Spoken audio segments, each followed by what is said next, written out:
there. Come on in. Mind the step. I think the cat's been at the throw rug again. Find a seat. Is it just me, or does December arrive faster every year? 1 minute you're taking the Halloween decorations down, the next you're being assaulted by relentless cheer from every supermarket speaker, wondering if you bought enough gift cards to qualify as thoughtful.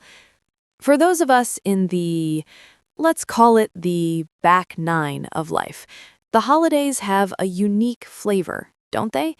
It's less about the frantic, sugar-high excitement of the kids and more about the quiet moments in between, the ones you fill by staring at the blinking lights on the tree, sipping a drink that's probably more expensive than it needs to be, and having a staring contest with your phone. You see the text chains, your sister's family in matching pajamas, bless them, your old college buddies at a party you couldn't get to, and there's a strange, hollow ring to the silence in your own living room. The kids are grown, building their own traditions. Your friends are either knee-deep in grandbaby joy or are posting photos from a beach in Belize with the caption, "Wish you were here," and you're fairly sure they don't.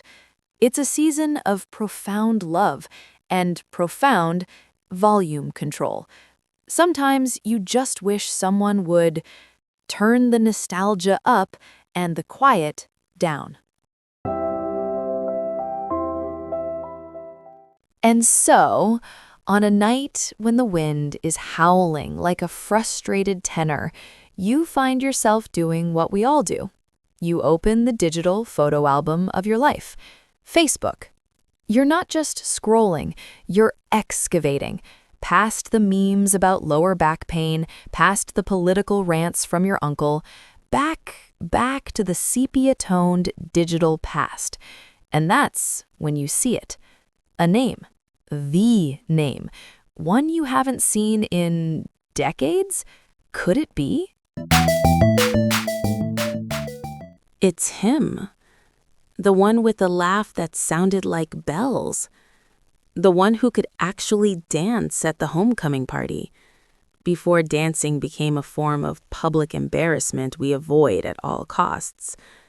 The profile picture is small, but they look good, mature, like a fine wine or a well-kept leather jacket. Your finger hovers over the mouse. A cavalcade of memories floods in, set to the soundtrack of your youth. Maybe it's The Cure. Maybe it's Michael Jackson. Maybe it's that one-hit wonder from 1987 you're ashamed to still know all the words to. You click accept, and just like that, the dreary Tuesday night is awash in the warm, fuzzy glow of potential. This isn't some stranger on a swiping app whose bio says, "Ask me." You have nothing to ask those people. This is a shared history. This is someone who knew you when. The first messages are a masterpiece of middle-aged flirtation. It's all, "I can't believe it's you," and "You haven't aged a day." A noble lie we all appreciate. They remember the specific diner you went to, the exact song that was playing when you shared your first kiss. They ask after your parents by name. They use complete sentences. They have a career that sounds stable, but with a hint of intriguing, non-threatening adventure. "I'm in import-export," or "I consult on international engineering projects." They're recently amiably single. Their spouse just didn't get their passion for restoring classic cars, raising orchids, understanding obscure geopolitical treaties. You find yourself grinning at your phone.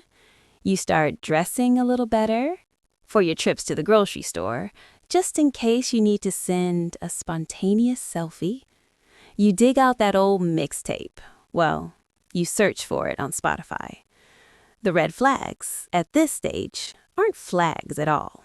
They're just interesting quirks.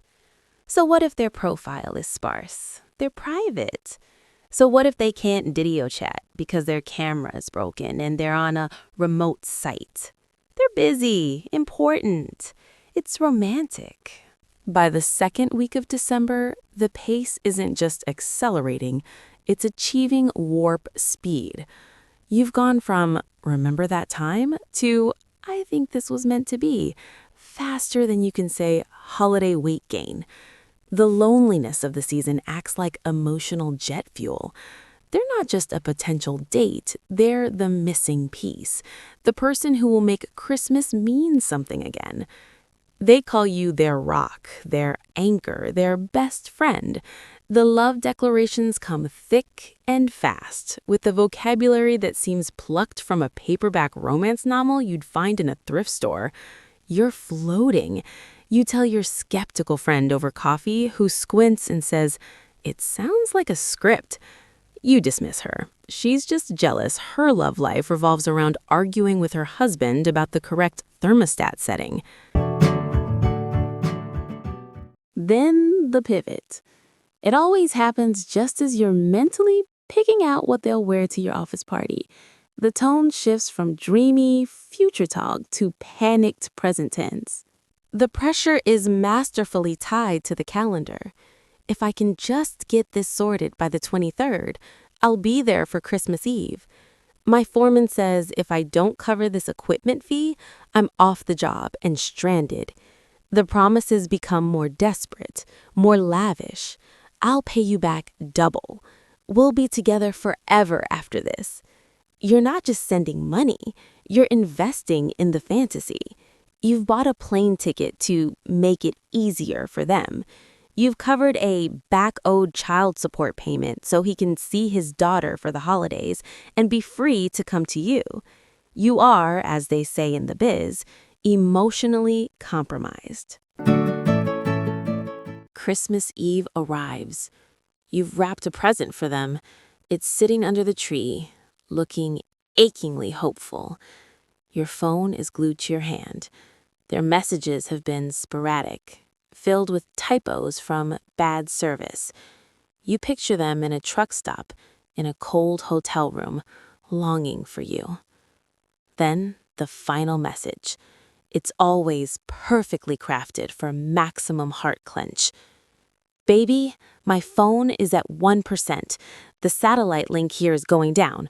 Don't worry about me. I love you more than anything. I will find my way to you. This is just our test." And then, nothing. The digital silence that follows is louder than any Christmas choir.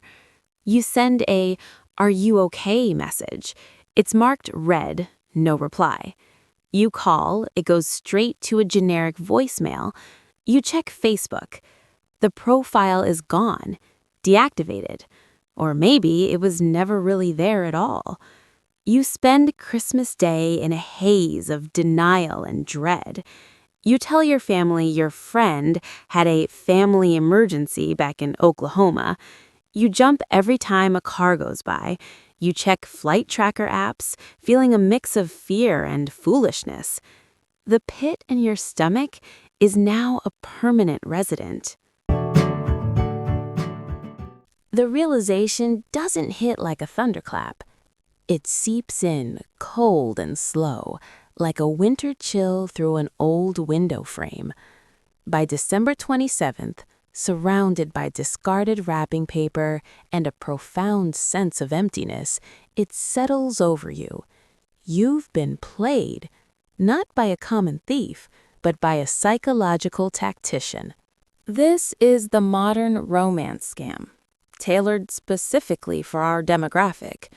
They're not selling sex, they're selling solace. They're selling a rewritten past and a co-authored future. They target our curated nostalgia, our hard-earned financial stability, and that specific, tender spot that opens up when the house gets quiet and the years ahead seem to stretch out a little longer than the years behind. They use our own memories as the bait. They speak the language of our prime, references to cassette tapes, shoulder pads, the collective trauma of Y2K. They flatter our maturity, our stability, then exploit our lingering hope for a great late-life love story. So, what do? First, you allow yourself a day of pure, unadulterated fury and shame. Eat the leftover Christmas cookies directly from the tin. Then you call your skeptical friend. You say, "Janet, you were right. The orchid was a harbinger of doom." You laugh, even though it hurts. You report it to the FTC, to the FBI's IC3 website. You change your passwords, you lock down your credit. You understand that the loss isn't just financial, it's a theft of hope, and that's a harder thing to reclaim. But here's the ultimate, hard-won truth for the over 40 heart. Your cynicism is not a flaw, it's a feature. You've earned it. That voice that says, "This is too good to be true," that's the voice of experience. Listen to it. This holiday season, and every season, practice nostalgia with boundaries. If a ghost from your past materializes, demand proof of life, a live video call right then. Google reverse image search their profile pic. Be deeply, profoundly suspicious of anyone whose life is a series of solvable financial crises that only your money can fix. The greatest romance you can rekindle this Christmas might just be the one with your own common sense. Pour yourself that expensive drink, put on that album you truly love, and remember, being content in your own company is the most valuable asset of all, and it's one no scammer can ever take from you. Now, if you'll excuse me, I have to go water Janet's new orchid. She gave it to me as a "I told you so" gift. And you know what? I deserve it.